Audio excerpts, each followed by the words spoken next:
প্রবাসী এক যুবকের ৫ বছর বয়সী শিশুকন্যা প্রবাস জীবনে অর্জিত টাকা পয়সা ও গহনা নিয়ে পরকীয়া প্রেমিকের সঙ্গে পালিয়ে গেছে এক নারী।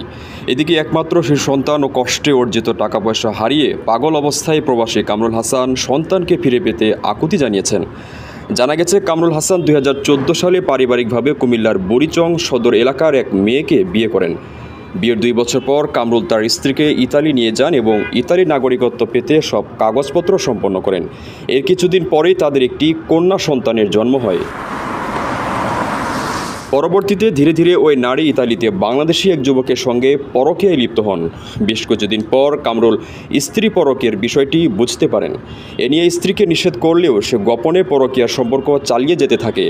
সবশেষে স্বামীর অর্জিত টাকা পয়সা, গহনা ও কন্যা সন্তান নিয়ে ইতালিতে পরকীয়া প্রেমিকের সঙ্গে পালিয়ে যায় ওই নারী।